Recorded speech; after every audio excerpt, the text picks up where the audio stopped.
The badge number was 4471. I committed it to memory in the same instant Officer Briggs pressed me against the hood of my own truck, my veteran plates visible 3 feet away, and told me I looked like the type that causes problems. I burned that number in the same way I once burned radio frequencies and egress routes, because 23 years of service taught me that the details you memorize in the worst moments are the ones that save you later. 20 minutes after that, when I made a single phone call, Briggs stepped backward like a man who had grabbed a live wire. He lowered his voice. He said, "Sir," 3 times in a row, which was 3 more times than he had managed in the previous half hour. Badge number 4471. I still know it cold. But none of that makes sense without the beginning. The summer I came home from my second deployment to Iraq, I made myself 2 promises. The first was that I would never again be casual about the smell of ordinary American air, that specific combination of pine and motor oil and night heat that hits you when you step off a military transport and realize you survived another one. The second promise was simpler and harder at the same time. I would build a quiet life, not the performance of quiet, not the kind of silence that is really just held breath, the actual thing, the kind you earn. By the time this story begins, I was 44 years old and living in Augusta, Georgia, in a blue craftsman house on Milner Street with a vegetable garden in the backyard that my mother described as too precise to be healthy, and my neighbors called the nicest yard on the block. I worked as a structural engineer at a firm 3 miles downtown. I coached junior football on weekends, drove the kids home when their parents ran late, and knew the names of every dog within 4 houses in either direction. I drove a clean, black Ford F-15. Washed every Saturday morning with the deliberateness that the Army had made permanent in me, with veteran plates on the rear bumper. Not as a statement, but as a fact. I was a man who had served. I was a man who had come home, and I had built, brick by careful brick, a life that felt like it belonged to me. 22 years in uniform, 2 combat tours, a Bronze Star with Valor, and a Purple Heart from a roadside device outside Kirkuk in 2009 that left a crescent scar on my left forearm and a tendency for that arm to ache when the Georgia humidity turned thick. I had given what the country asked of me. What I had taken back was this house, this truck, this garden, and the quiet right to stop for gas on a Tuesday evening without explaining myself to anyone. That Tuesday in July, I pulled into the BP station on Wheeler Road at 9:47 p.m. I know the time because I had just texted my daughter Kezia. She was spending the week at her grandmother's house in Macon, and glanced at the screen before setting my phone face down in the console. The station was half lit the way those places always are at night, 1 pump flickering weakly under a buzzing fluorescent awning, the air smelling of gasoline and warm asphalt and the faint sweetness of something. Cut grass, maybe, or a candle from the apartment windows above the convenience store. I swiped my card at pump 3 and watched the numbers roll. The cruiser was already there when I pulled in, parked at the far edge of the lot, facing Wheeler Road, engine running, lights off. I registered it the way I register exits and rooftops and vehicles sitting too still, automatically, without deciding to. 2 shapes inside, neither of them moving, not doing paperwork, not on their phones, just watching the lot with the particular quality of attention that is not the same thing as boredom. Something in the way the car sat, engine on, no radio movement, no shifting, made the old pressure behind my sternum tick awake. I told myself I was being paranoid. The pump hummed. A teenager in a red sedan pulled up to pump 1, played half a song at full volume, and left 2 minutes later. I was still there. It was somewhere around the 5th minute that the cruiser's door opened. 2 sets of footsteps on asphalt. Slow. Deliberate. I did not turn around immediately. I was recapping the nozzle, and I finished that first because I had learned long ago that rushing your hands when men are walking toward you is exactly the wrong instinct. Then, hey, not a greeting, a declaration of arrival.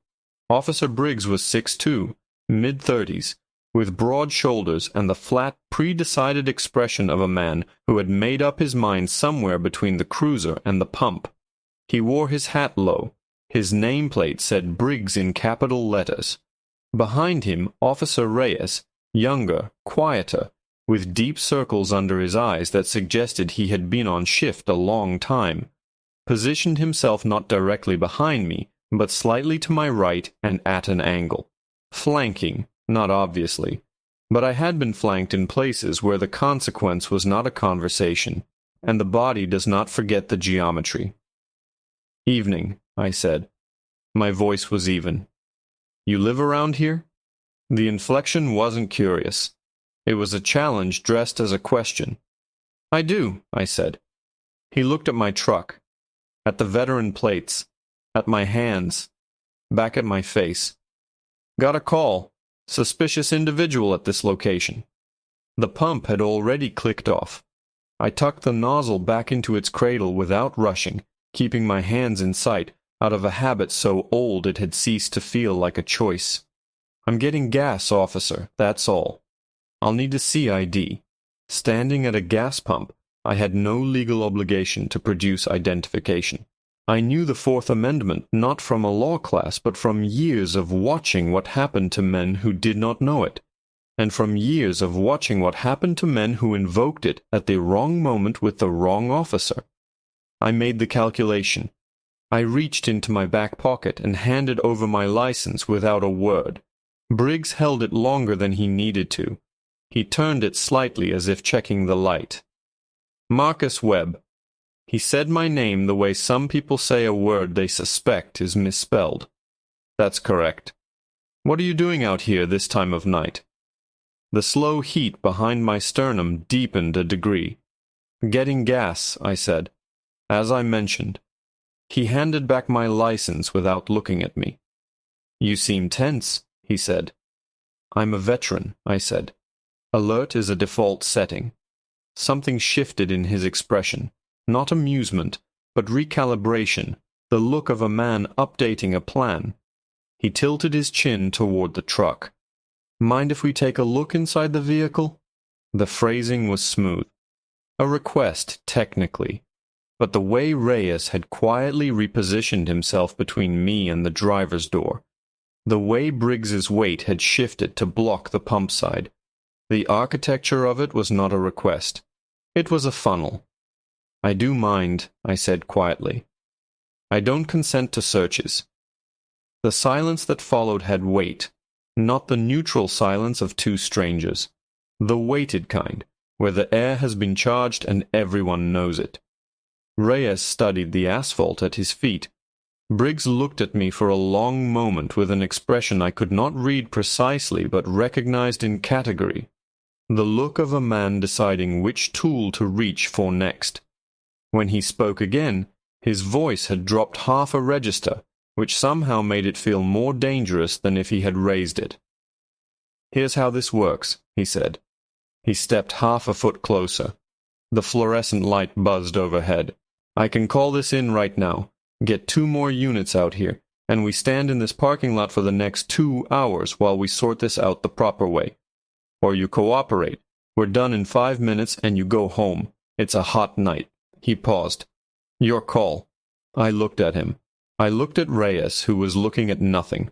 I looked at the veteran plates on my own truck, at the BP sign burning red and yellow against the dark sky, at the road beyond the lot where a car passed without slowing. I had survived Fallujah. I had survived Kirkuk.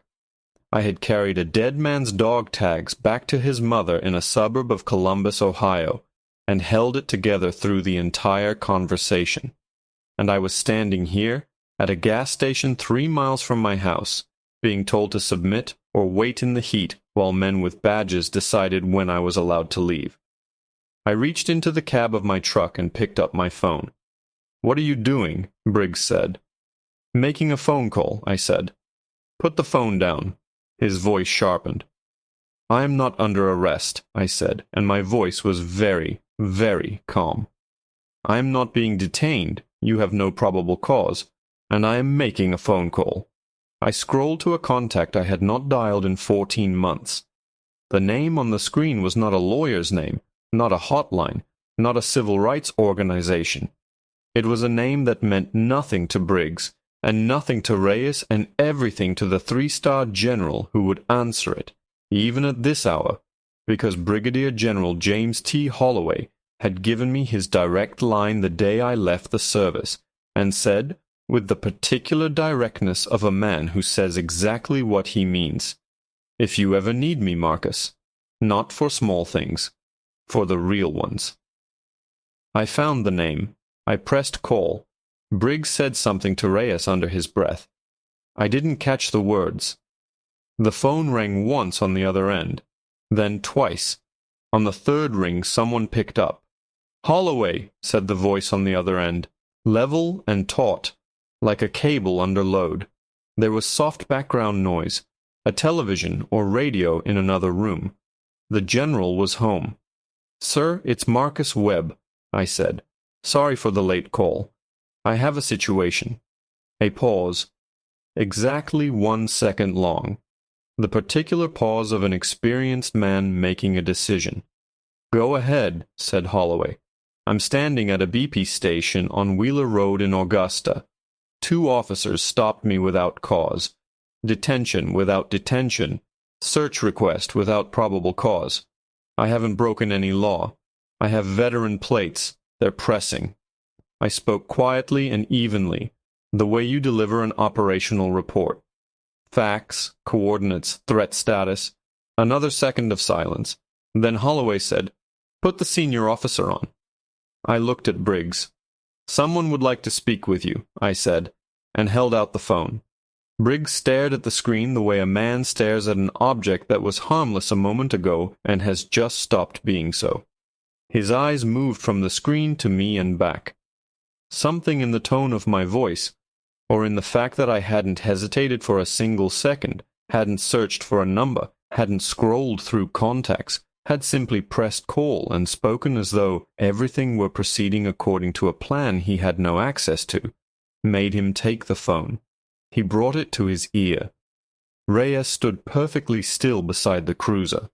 I couldn't hear what Holloway was saying, but I watched what it did to Briggs's face. First, the tight attentiveness of an officer accustomed to controlling a conversation. Then, a slight confusion, the look of a man who has just been asked a question he did not prepare for. Then something that wasn't quite fear in the full sense, but was its immediate forerunner. Then Briggs said, "Yes, sir." Then he was quiet. Then he said, "Understood, sir." Then a third, "Sir." Quiet, almost exhaled, and he handed the phone back to me.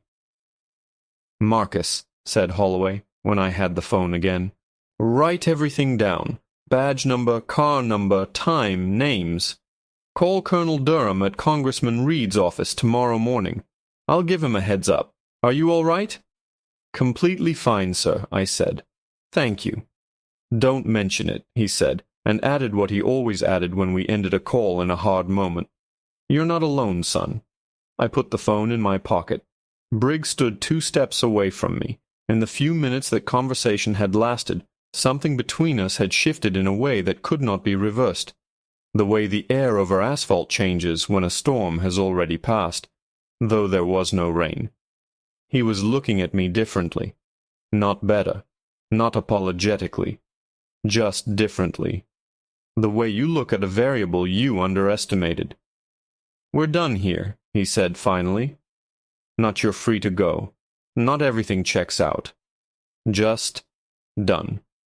"I know," I said. Reyes walked to the car first. Briggs lingered a moment, as though he wanted to add something. He added nothing. He turned and walked.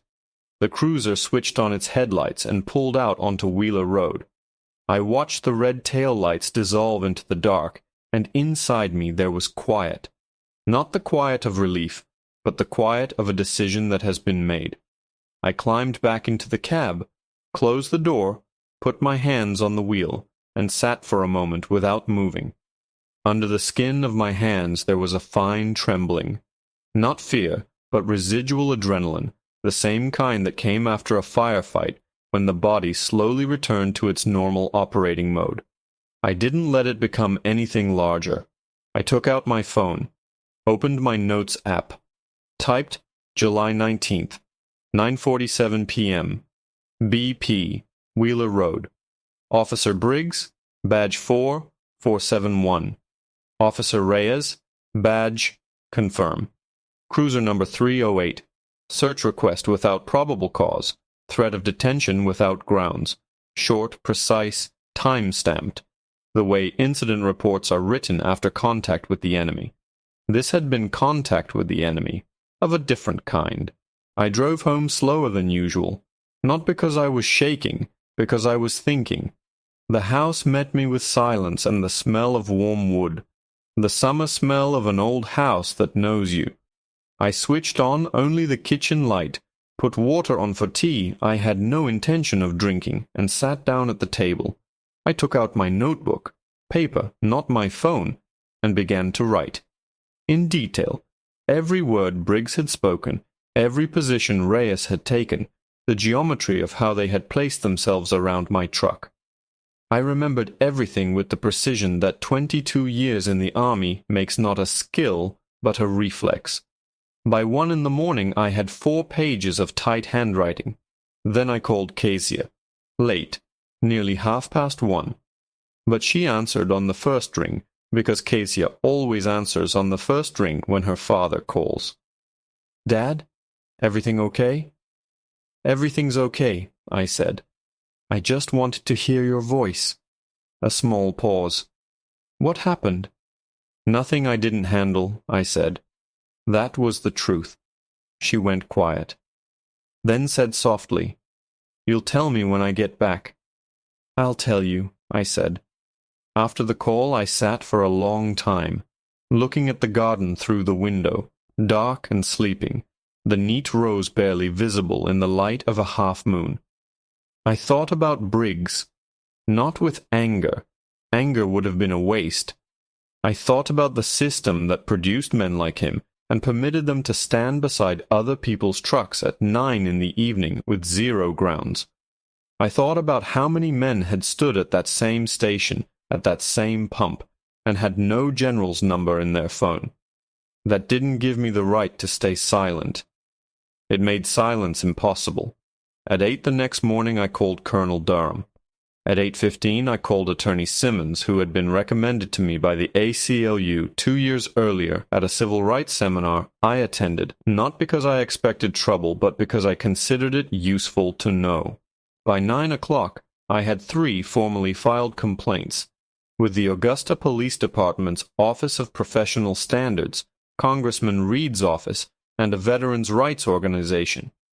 Attorney Simmons, after listening to my 4 pages of notes, said, "Marcus, this is well documented." A pause. Very well documented. 2 weeks later, it emerged that the gas station had an external security camera, a corner unit on the pole by the entrance, with a solid angle on pump number 3. The BP owner, an elderly Korean man named Mr. Park, told my attorney that everything had recorded, and he was very happy to help. The footage showed exactly what I had described in my notes, plus 1 detail I hadn't seen myself. In the moment when Briggs reached toward the handle of my truck door, 2 seconds before I took out my phone, Reyes shook his head. Barely. But he did it. That became important later. At the Internal Affairs hearing, Briggs said he had been responding to an anonymous call about a suspicious individual. The footage from the station showed that the cruiser had parked at the lot's edge 4 minutes before I even pulled in, meaning before any suspicious subject existed. When Attorney Simmons presented that fact, the room went quiet in a way I will not forget. The police chief sat with the expression of a man calculating losses. Briggs stared at the table. Reyes, who had volunteered to testify, told everything, including the fact that there had been no anonymous call, and including the moment he had shaken his head at my door. He said, "I should have intervened sooner. I didn't. That was wrong." That cost him his position too, though for a separate reason. The investigation triggered by our complaint surfaced 3 prior incidents involving Briggs, all undocumented, all following the same pattern, all involving drivers who had no 4-page notebooks and no general's phone number. One of them, a 26-year-old named Derek Coleman, received a personal call from our attorney. Derek said he hadn't known there was anything he could do. Now he knew. Briggs was suspended pending investigation 21 days after that night at the station. On the 48th day, he was terminated. The language in the official decision was neutral and administrative, but beneath it stood what it stood for. He had lied, he had exceeded his authority, and he had done so before. The city of Augusta reached a settlement with Derek Coleman, the terms of which were not for public disclosure, but my attorney told me the number. I won't repeat it, but it was fair. Reyes appealed his termination and was transferred 3 months later to an administrative role with no patrol duties. I didn't wish him worse. A man who shakes his head in the dark at a car door is not the same man as Briggs, but not the same doesn't mean without consequence. Witnesses carry responsibility too. Holloway called me the day Briggs was fired. "I heard," he said. "Good work, Marcus." "It wasn't me," I said. "It was Derek Coleman, and Mr. Park with his camera, and Reyes who finally told the truth." "No," said Holloway. "It was you. You picked up the phone. You wrote 4 pages. You called at 8 in the morning instead of a week later, when it's not as frightening to speak." He paused. "You served this country for 22 years. The least the country owes you is a gas station without humiliation." "Yes," I said. "It does. That was 9 months ago. It's April now. Kezia is back from Macon, enrolled at the local college in a pre-law program, and tells me she wants to work in civil rights. I try to look surprised when she says it, out of respect for her independent decision. The garden is already planted. The first greens are coming up in straight rows along the eastern bed, and the neighbor's dog, Bob, is once again attempting to squeeze under the fence with an expression of complete innocence. My truck was washed last Saturday, same as always. The veteran plates are where they've always been. Last week I stopped at that same station, the BP on Wheeler Road. Not deliberately, it's just on the way. I pulled up to pump 3, ran my card, put the nozzle in the tank. The fluorescent light above my head had stopped flickering. Someone had finally replaced the bulb. The air smelled of gasoline and late April, something green and cool underneath. No cruisers at the edge of the lot. No footsteps behind me. Just the pump, the counter, and the steady low sound of the city at night. I finished the coffee from my thermos, the one I'd brought from home. For the first time in a long time, it didn't taste bitter. The truck keys were in my pocket, surprisingly light